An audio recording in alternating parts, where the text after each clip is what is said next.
Good morning, everyone. Thank you for holding, and welcome to America's Car-Mart's first quarter fiscal 2021 conference call. The topic of this call will be the earnings and operating results for the company's first quarter for fiscal 2021. Before we begin, I would like to remind everyone that this call is being recorded and will be available for replay for the next 30 days. The dial-in number and access information are included in last night's press release, which can be found on America's Car-Mart's website at www.car-mart.com. As you all know, some of management's comments today may include forward-looking statements, which inherently involve risk and uncertainties that could cause actual results to differ materially from management's present view. These statements are made pursuant to the safe harbor provisions of the Private Securities Litigation Reform Act of 1995. The company cannot guarantee the accuracy of any forecast or estimate, nor does it undertake any obligation to update such forward-looking statements. For more information regarding forward-looking information, please see Part 1 of the company's annual report on Form 10-K for the fiscal year ended April 30th, 2020, and its current and quarterly reports furnished to or filed with the Securities and Exchange Commission on Forms 8-K and 10-Q. Participating on the call this morning are Jeff Williams, the company's President and Chief Executive Officer, and Vickie Judy, Chief Financial Officer. And now I'd like to turn the call over to the company's Chief Executive Officer, Jeff Williams.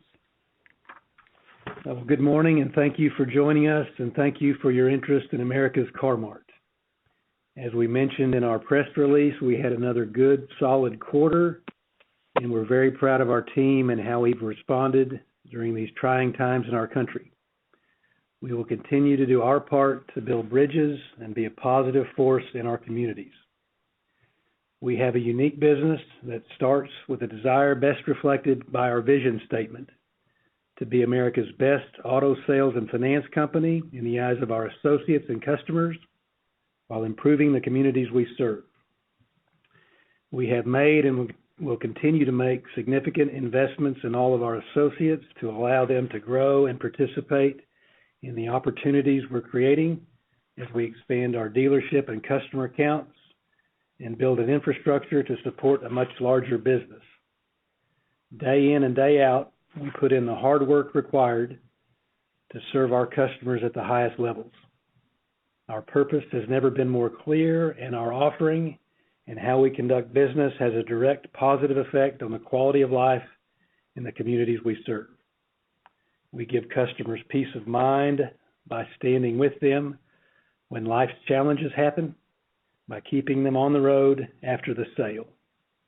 Again, we're very proud of our work, but we have a real sense of urgency to improve and get better quickly as we move forward.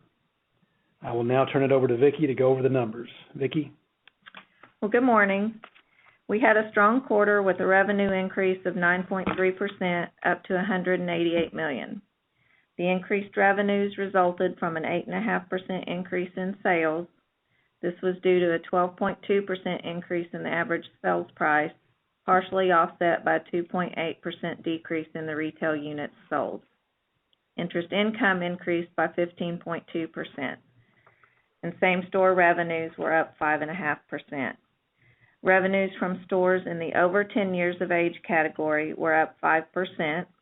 Stores in the 5 to 10 year category were up 7%.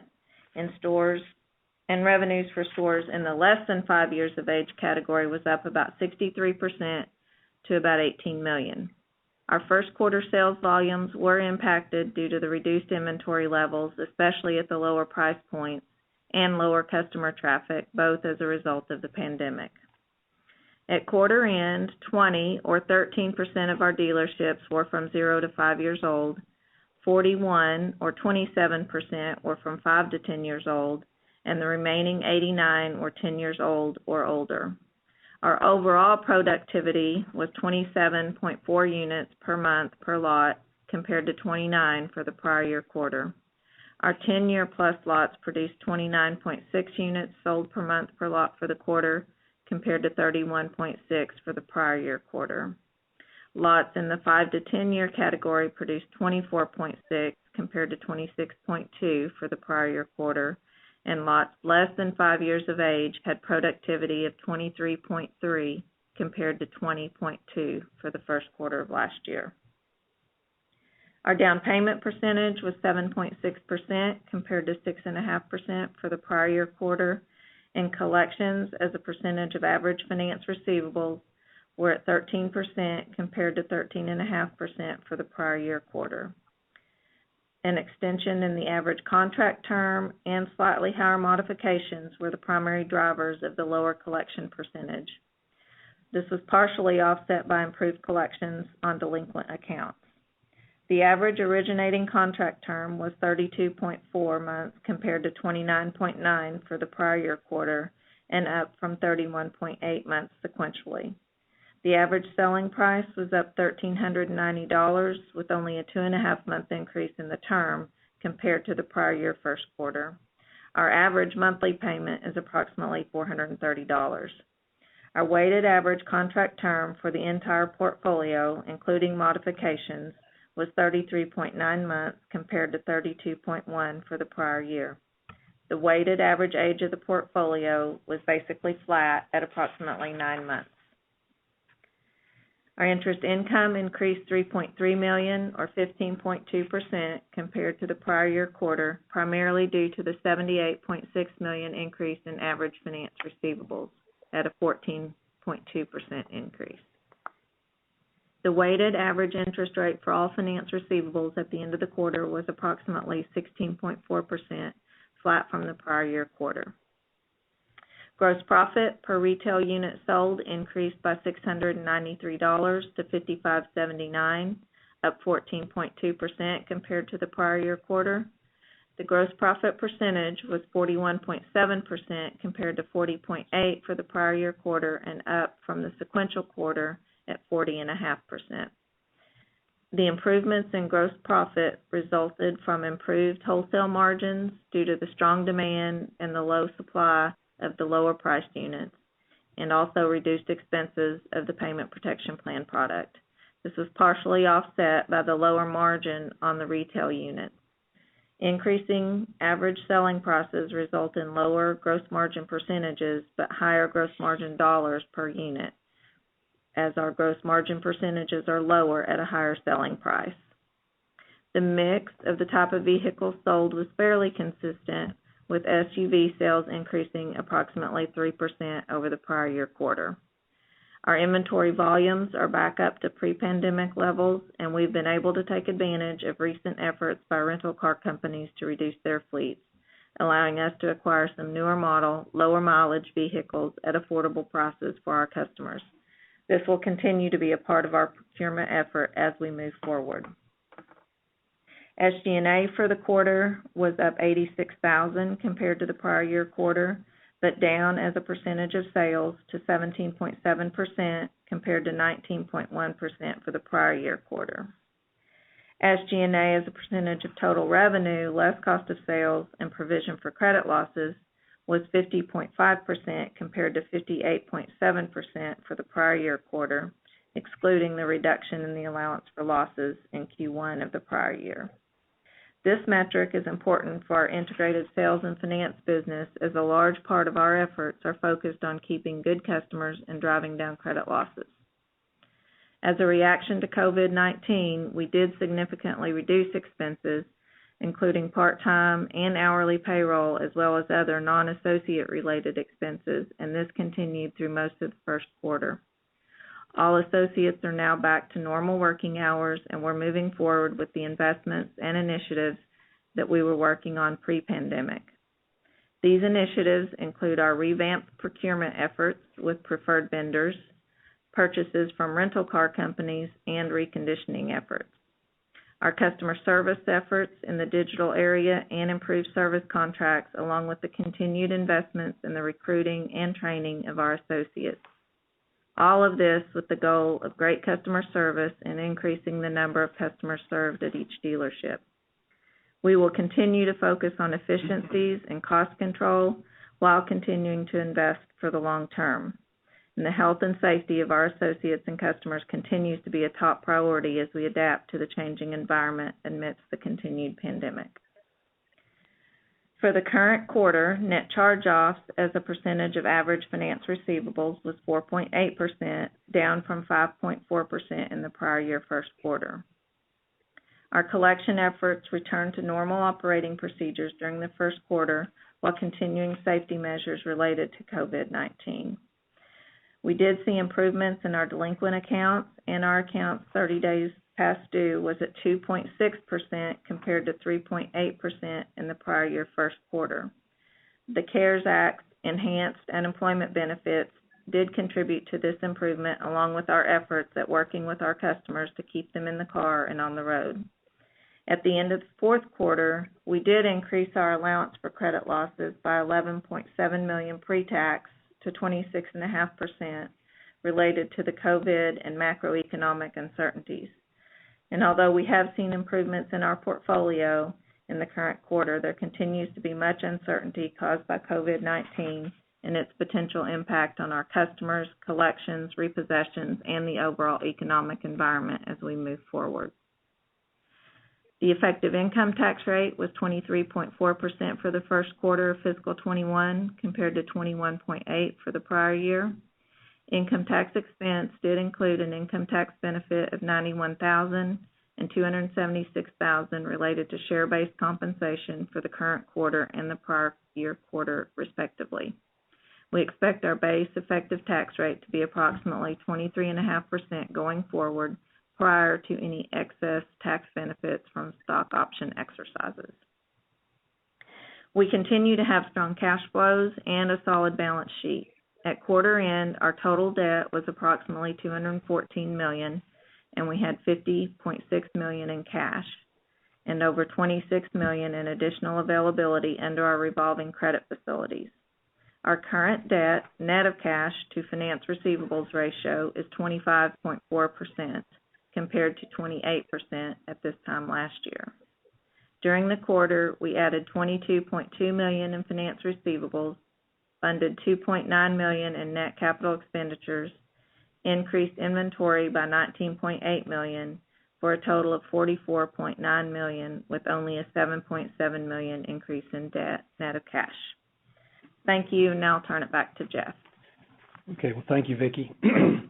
As we have said, we believe we have an obligation to serve significantly more customers over time.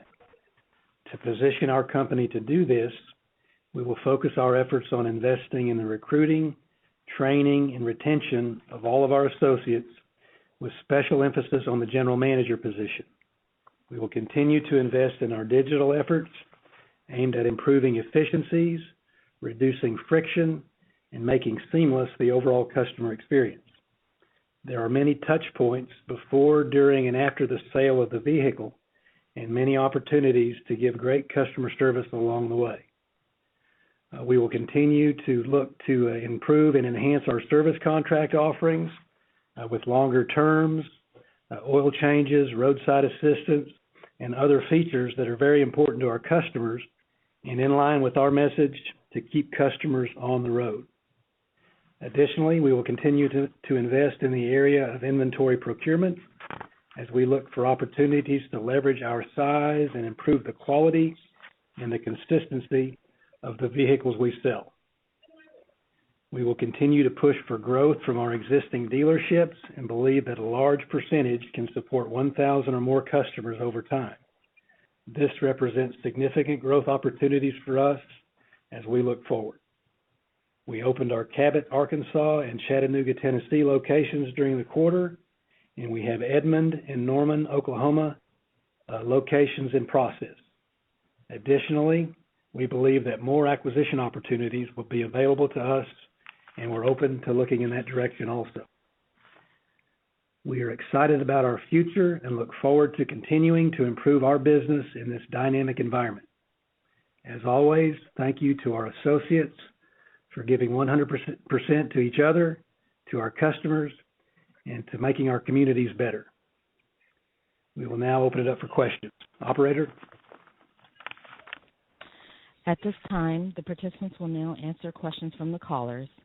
I would like to reiterate that my earlier comments regarding forward-looking statements apply both to the participants' prepared remarks and to anything that may come up during the Q&A. To ask a question, you will need to press star 1 on your telephone. To withdraw your question, press the pound key. Please stand by while we compile the Q&A roster. Our first question comes from John Murphy with Bank of America. Your line is open. Good morning, guys. This is Jordan Salim on for John. Good morning.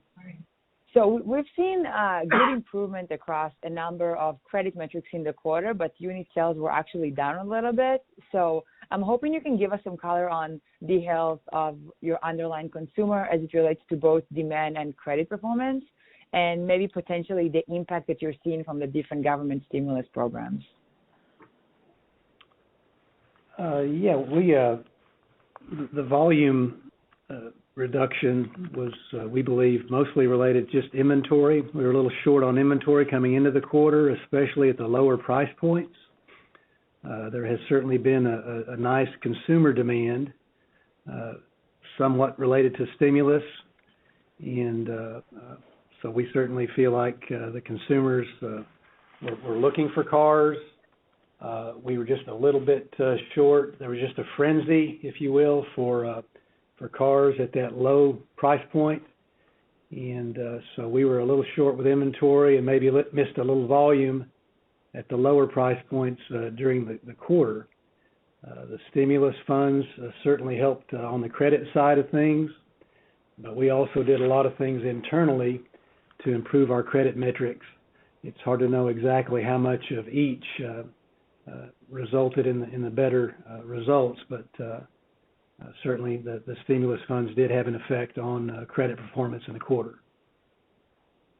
Can you maybe give us a sense of the cadence of sales throughout the quarter from May through July and maybe even August? Yeah, I think we mentioned in the fourth quarter call that we were running around 90% of prior year in May, and that ended up being pretty close to where we ended for May. And then we did see nice improvements for June and July, and in August is pretty good so far. Okay, excellent. And I guess my next question, I would love to hear your thoughts about used vehicle pricing, what you've seen in the quarter, how much it helped margins and GPUs, and potentially even your forecast for the end of the year. Well, certainly used car prices have been up a lot more than expected, and that has to do with a combination of stimulus funds being out there and a very low supply of used cars, especially at the lower price points. I think that most folks are saying at some point in the next 6 months we're going to get some relief on the supply side.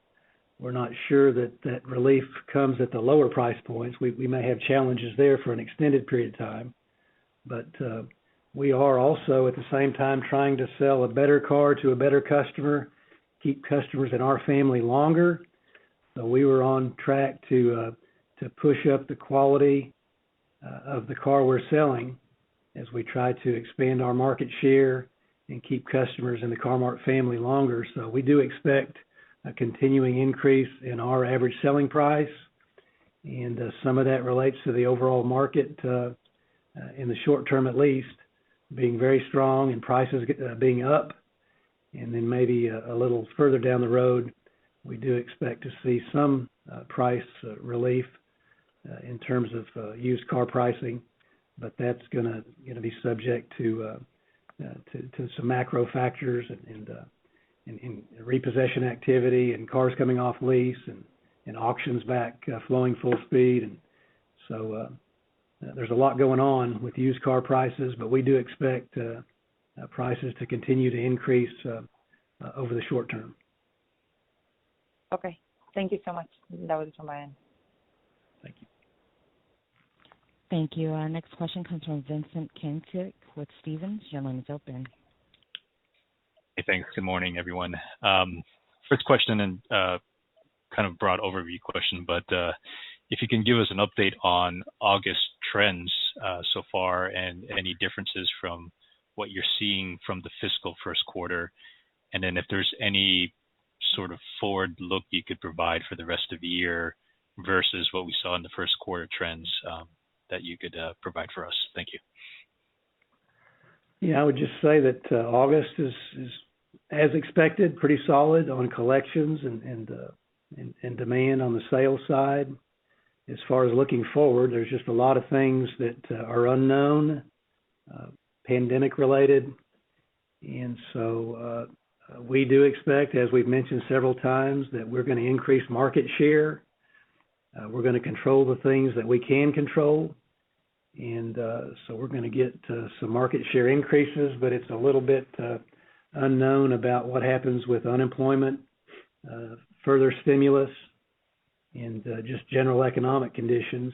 So, but I would tell you that our company is building for the future, building for 5 and 10 years from now, and we do expect to pick up market share. It's just there's a lot of unknowns right now in the economy, but we will be picking up market share. Just we don't know exactly what that market might look like over the short term. Okay, that's very helpful. Thank you. And next question is actually a follow-up on the previous question, but about the what do you call it, the per store sales volumes being down and the unit volumes being down. Just wondering if those inventory issues that you cited are largely fixed at this point, and if maybe we can think about pent-up demand that wasn't solved when you had your inventory issues. Are you able to clear that customer demand today because those inventory issues are no longer there? Thank you. I think Vicki mentioned that inventory volumes are back to close to pre-pandemic levels. We are a little higher on the cost scale.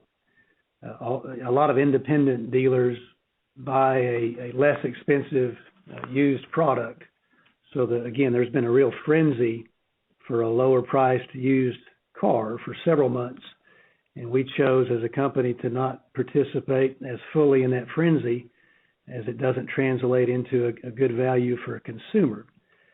So our overall pricing and overall cost of inventory has drifted up, but the market is a little more friendly.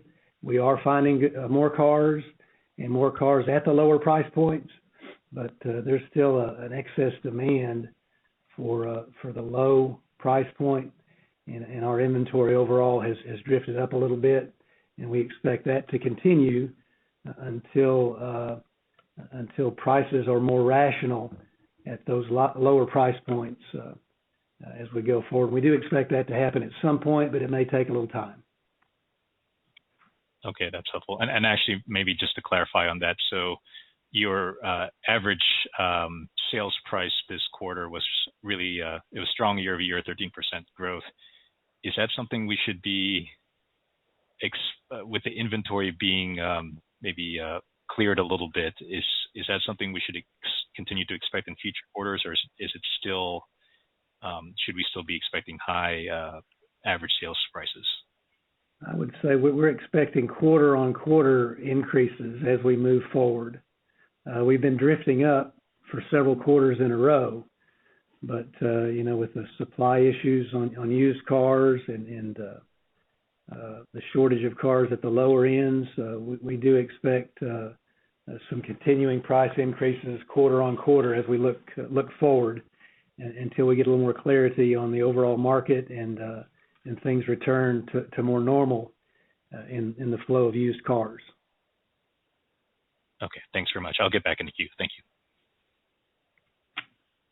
you. Thank you. Our next question comes from Kyle Joseph with Jefferies. Your line is open. Hey, good morning, Jeff and Vicki. Hope you guys are doing well. Congratulations on a good quarter given all the uncertainty right now.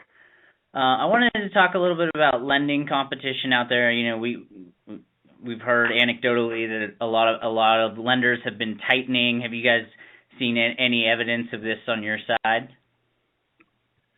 Well, we've heard that too. We don't see much direct evidence of that, although the fact that our down payments and deal structures and the quality of the consumer we're seeing has been quite high. So we can kind of extrapolate that to mean that the lending environment's a little more tough. But we haven't seen a huge change in the competitive landscape.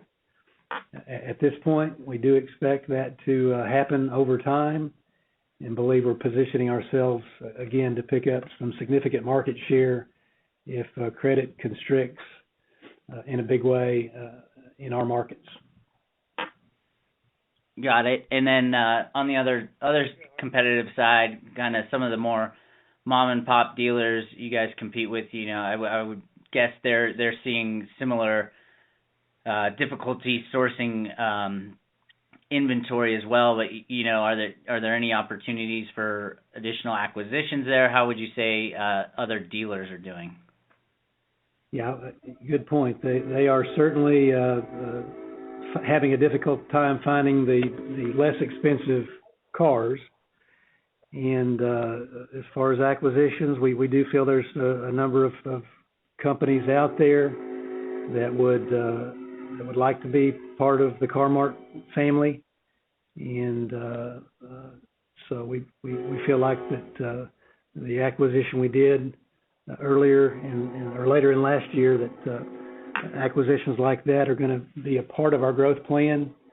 But I would say yes, the smaller independent dealers are having trouble with finding good used inventory, and probably having a few issues with their lending facilities and their liquidity also, which is a good thing for us. Got it. Last question for me. So you guys took your reserve up last quarter. I believe that was related to kind of a temporary suspension of some collections activities, but we definitely saw credit really snap back and perform really well in the quarter. Can you I know there's so much uncertainty out there right now in terms of stimulus and the pandemic and impacts on credit, but from a reserve perspective over the near term, do you think this is the appropriate level?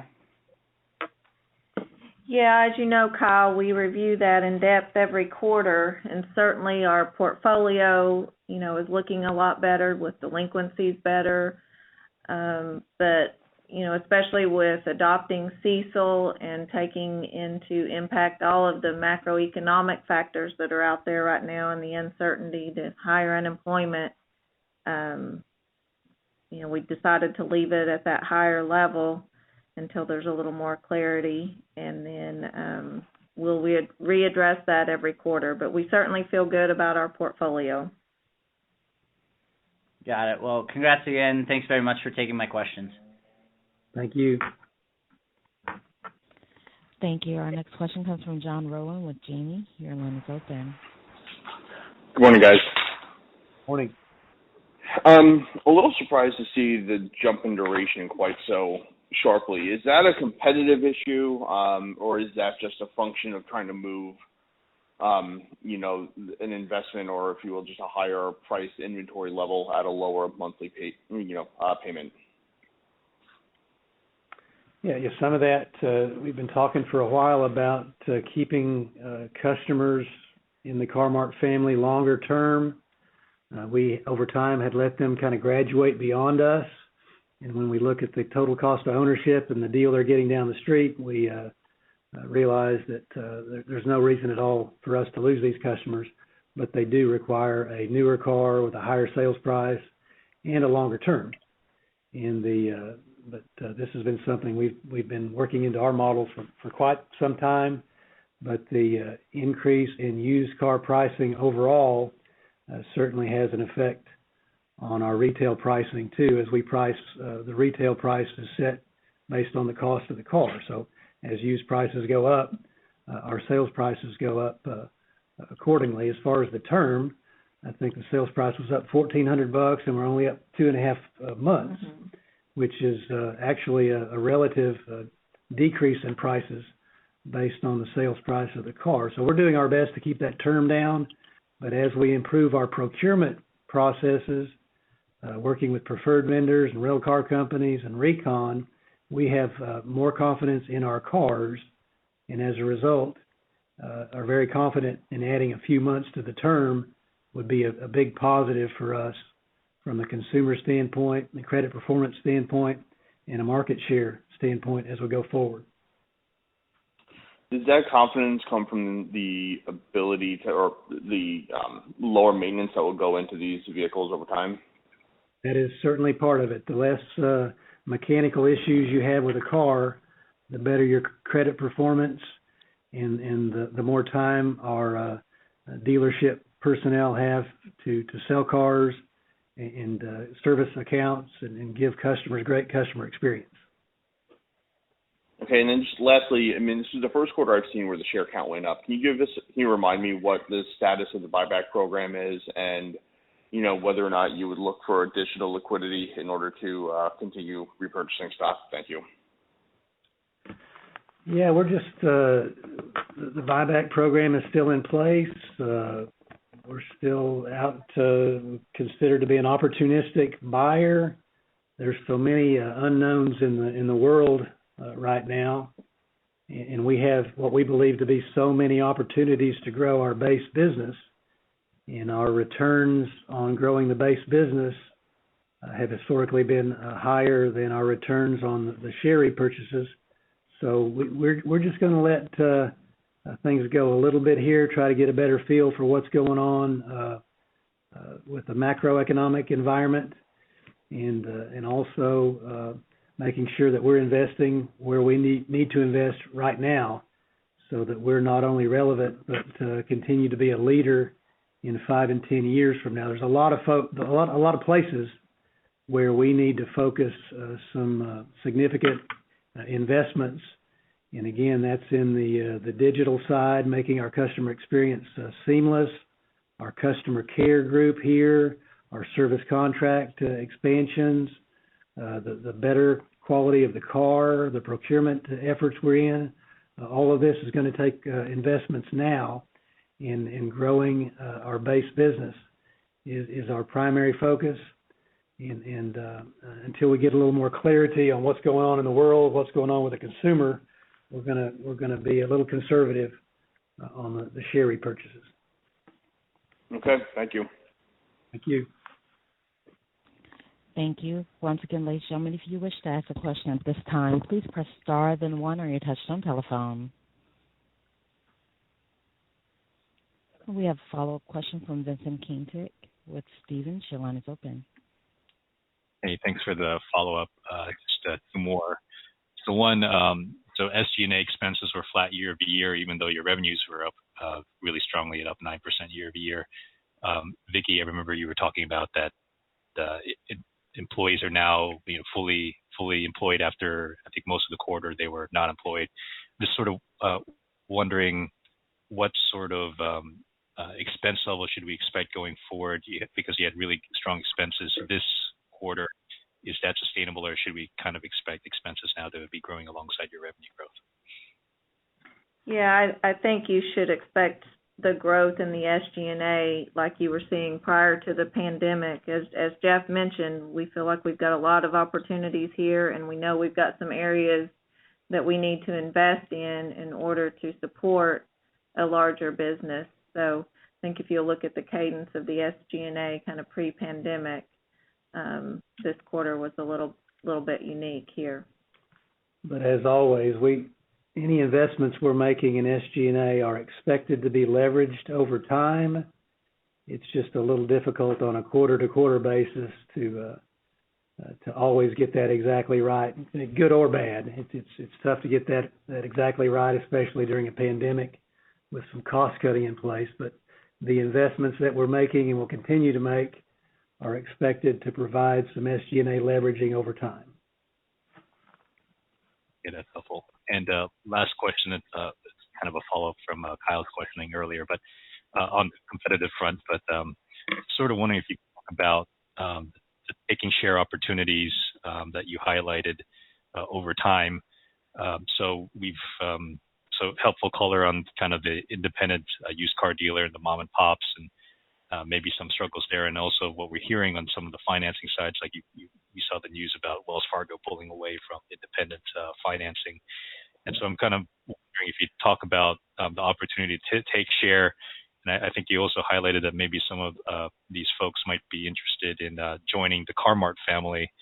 So just, broadly, if you could talk about opportunities to take advantage of maybe some disruptions that are going on, or to take advantage of more markets here? Yeah, we feel like what we do is unique, as we mentioned. We provide a good quality car for an affordable price, affordable payments, and then we give incredible service after the sale to a credit-challenged consumer that's going to need some help after the sale. So when we look at the total cost of ownership for our transaction and compare that total cost to what a consumer with choices might get down the street through special finance, we realize that we really have a better deal for that consumer. So we need to continue to look at and promote our Dare to Compare, our price comparisons to the person down the street, and educate our associates and the consumers about the total cost of ownership and the peace of mind that you get from dealing with Car-Mart. What Car-Mart does is take a big stress point out of consumers' lives. They trust us, they count on us, we're in this boat together, we're going to keep them on the road. And when you think about all the stresses in people's lives, if we can take a big stress point out related to local transportation needs, and also do that at a price that's actually more attractive, then we believe we've got just significant market share opportunities both above us on the price points and below us. And we just feel like what we're doing and how we're doing it, the fact that we live our mission, vision, values from top to bottom here every day, we really are trying to make our associates better, give them opportunities, help these consumers and communities. And when you combine that with a price that makes sense too, we jump in and do all the heavy lifting. We put our boots on and punch that clock every day and go to work for our consumers. And that just, to us, is going to translate into some significant market share increases as we go forward.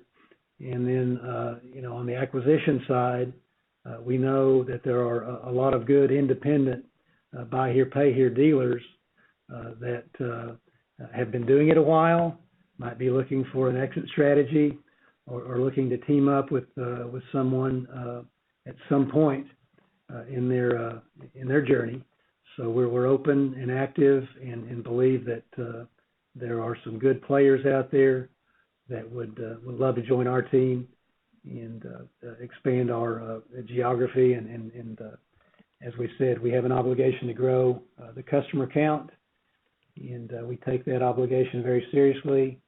And we're pushing on with all these initiatives so that we can serve more customers over time. Great. Thanks very much. Thank you. Thank you. And I'm currently showing no further questions. I'd like to turn the call back over to Jeff Williams for closing remarks. Okay. Well, again, thank you for joining us, and thank you for your interest in our company. Thanks to all of our associates for all the great effort out there and the hard work and dedication to our mission. And you guys have a great day. Thank you. Ladies and gentlemen, this concludes today's conference call. Thank you for participating. You may now disconnect.